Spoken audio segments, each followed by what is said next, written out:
Bonjour à tous! Choisir, voici une activité qui occupe les entrepreneurs et dirigeants. Face à un choix qui se présente sous forme de dilemme ou bien d'alternative, je précise, le dilemme c'est en gros faire le choix A ou ne pas le faire, par exemple prolonger ou pas une période d'essai, alors que l'alternative c'est choisir entre A ou B, par exemple recruter telle personne plutôt que telle autre. Et bien face à un dilemme ou une alternative, un grand nombre de facteurs entrent en jeu et génèrent à notre insu une emprise qui nous pousse spontanément vers une option plutôt que l'autre. 3 clés vont être nécessaires pour pouvoir sortir le décideur de cette emprise et exercer pleinement son libre arbitre. Première clé, prendre de la distance. Si je veux faire évoluer une situation, mon jugement est instantanément influencé par des biais liés à mon vécu. Or, il existe des éléments factuels encore cachés dans ma réflexion que je risque de ne jamais prendre en compte si je ne prends pas le temps de lister à la fois les données objectives qui me manquent et les paramètres qui m'influencent. Sans cette prise de distance, je n'arrive pas à retrouver une égale sympathie pour les deux options avant d'exercer mon choix.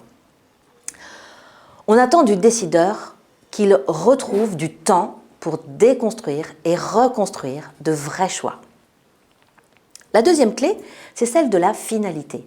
Le dirigeant doit pouvoir orienter ses choix selon la réponse à cette question « Sur quelle finalité mes actions s'alignent-elles » La finalité, c'est ce que l'entreprise veut voir accomplir au bout du bout.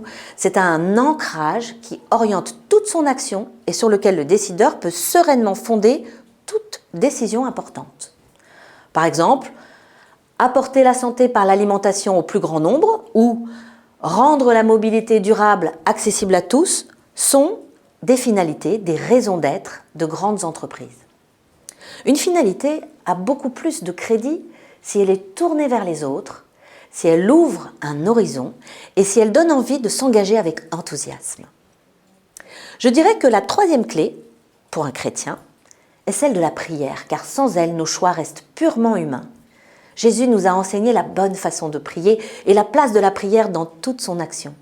Prier avec persévérance, confiance, sincérité et simplicité pour être en accord avec la volonté de Dieu et non avec nos seules certitudes humaines. Se laisser bousculer par Dieu dans la prière devrait être le sport favori des décideurs chrétiens de notre monde économique pour pouvoir rester celle de la terre. Voici donc nos 3 clés, distance, finalité et prière, de quoi vous aider à faire vos choix.